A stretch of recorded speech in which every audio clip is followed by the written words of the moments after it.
Allô? Eh même, t'as quelques minutes pour moi parce que faut qu'on parle.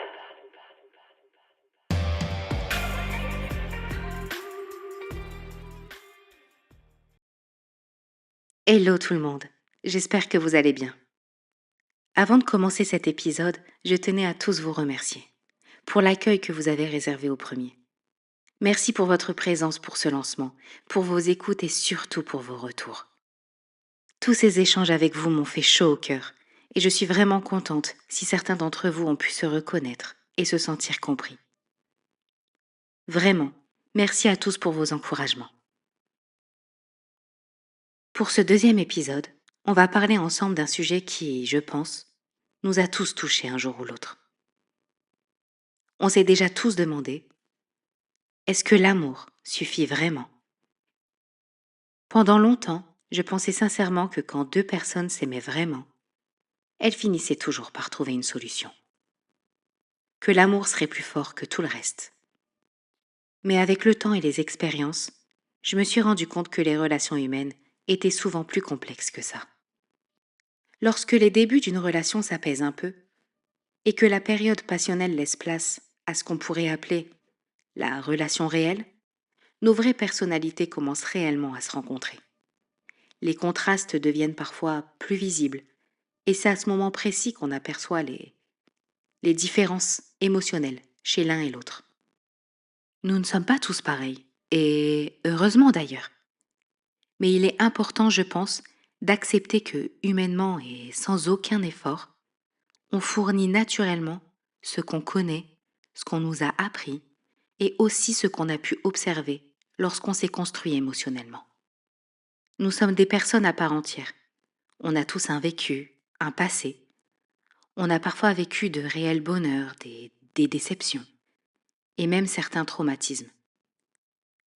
Ce vécu qui nous est propre à chacun et qui fait de nous ce que nous sommes aujourd'hui peut parfois créer quelques frustrations naissantes avec la personne qui partage notre vie.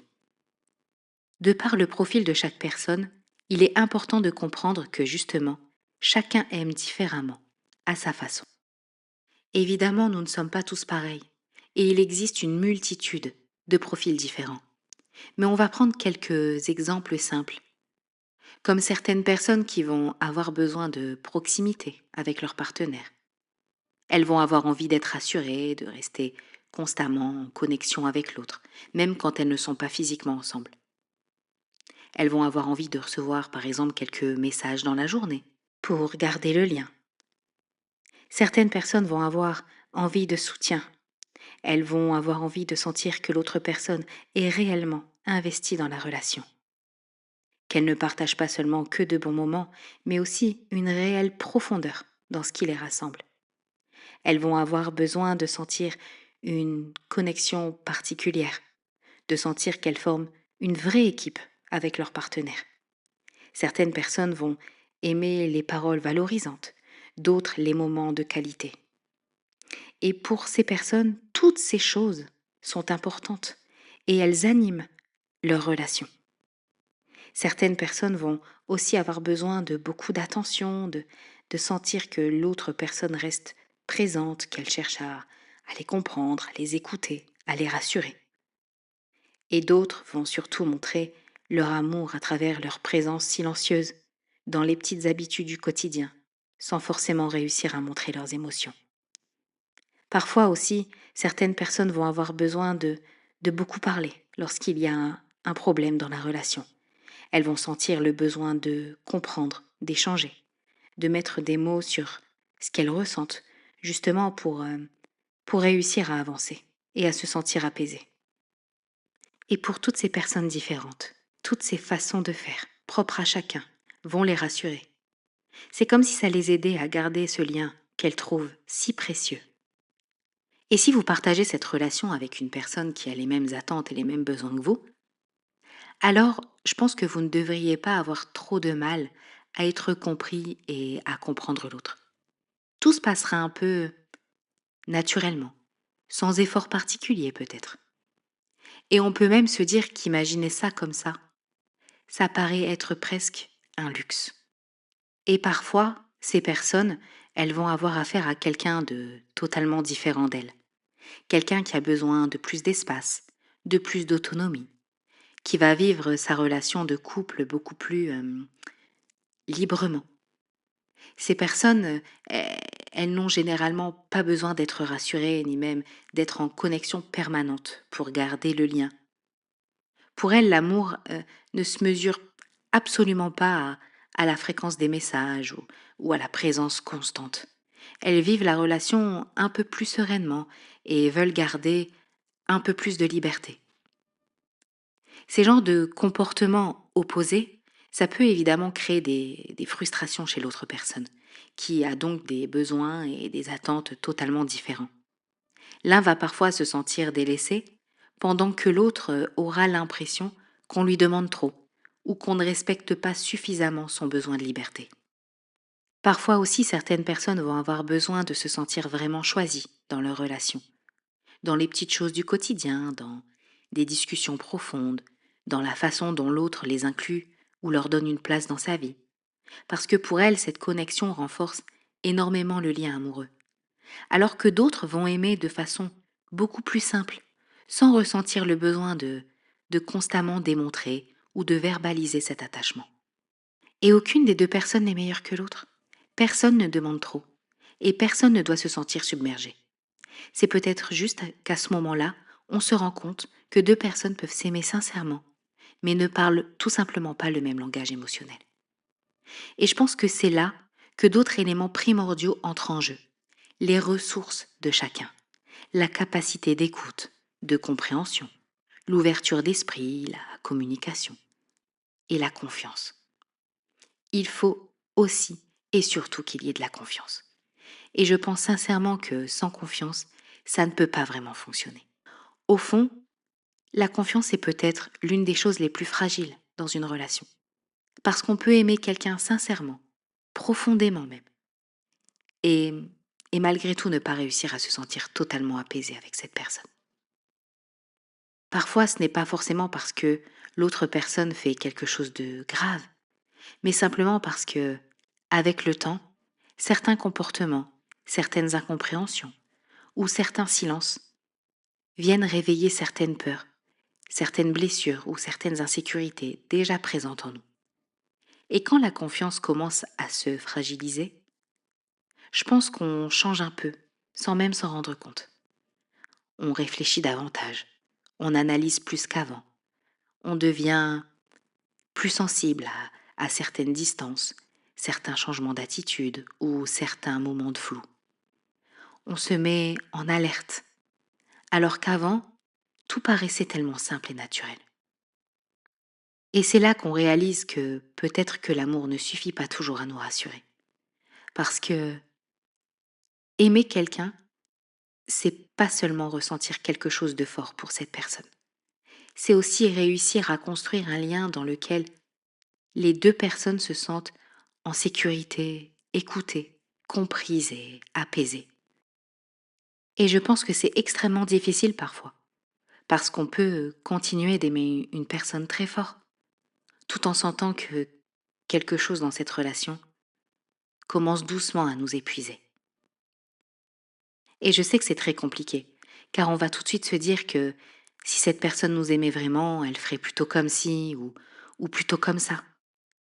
Mais si justement cette personne n'avait jamais appris à aimer de cette façon, et si cette personne n'avait pas les ressources en elle pour nous fournir ce dont on a besoin, et si nous-mêmes, nous n'avions pas les ressources nécessaires pour l'aimer comme l'autre en a besoin, à partir de ce moment-là, je pense que la communication devient vraiment l'élément clé. C'est à ce moment précis qu'on se rend compte que l'amour ne suffit peut-être pas et qu'il faut justement peut-être apprendre à aimer différemment, à s'ouvrir, à apprendre de l'autre et de sa propre façon d'aimer, à s'écouter, à respecter les limites de chacun, à comprendre la façon de voir de l'autre personne. Et tout ça, c'est pas donné à tout le monde. Dans un monde où il est parfois beaucoup plus simple de passer à un profil directement compatible avec le nôtre, pour ne pas avoir besoin justement de faire trop d'efforts pour que ça fonctionne. Et je suis sûre que c'est déjà arrivé à beaucoup d'entre vous, d'aimer réellement une personne et de ne pas savoir communiquer avec elle, d'être tellement différent que cette relation devient émotionnellement fatigante. Quand on ne se comprend pas, que chacun peut rester buté sur sa façon de voir les choses. Il peut y avoir parfois des doutes qui s'installent ou certains comportements qui alimentent un certain flou. On commence parfois à réfléchir énormément avant de parler, à hésiter à exprimer certains de nos besoins par peur de créer un conflit, ou à vivre certaines situations avec beaucoup plus d'anxiété qu'avant. On va parfois analyser des comportements qu'on n'analysait pas avant, certains silences, certains changements. Un message un peu plus froid qu'avant, une réponse un peu tardive, une habitude qui change. Et petit à petit, on commence à se poser des questions qu'on ne se posait pas au début. Toute cette fatigue émotionnelle qui s'installe progressivement et qui peut transformer une relation jusque-là très positive en analyse et en doute. Je pense qu'on ne remarque pas toujours tout de suite qu'une relation nous fatigue, parce qu'on continue d'aimer la personne. Et puis un jour, par manque de communication et d'apaisement, vient ce fameux moment où on se demande si cette personne et nous-mêmes ne serions pas plus heureux avec quelqu'un d'autre. Qu'il faut parfois accepter que l'amour ne règle pas tout, qu'il est aussi très important d'être avec quelqu'un qui cherche à nous comprendre, qui a envie de nous écouter, de partager avec nous, de faire des efforts pour que ça fonctionne. Qu'il faut une certaine compatibilité émotionnelle. J'aimerais vraiment savoir si, de votre côté, euh, vous êtes ou vous avez été avec quelqu'un qui vous ressemble, qui a les mêmes attentes et les mêmes besoins que vous. Si c'est donc plus facile peut-être, ou si justement vous avez dû vous apprivoiser l'un l'autre pour créer quelque chose de nouveau, ensemble. Et c'est peut-être à ce moment-là qu'on peut se dire qu'on a réussi à suffisamment s'ouvrir à l'autre, à montrer ses failles, ses forces, sa vulnérabilité, son entièreté, pour apprendre chacun nos façons de voir les choses. Et je pense que quand deux personnes apprennent l'une de l'autre et deviennent complémentaires, alors peut-être qu'à ce moment précis, l'amour suffira vraiment.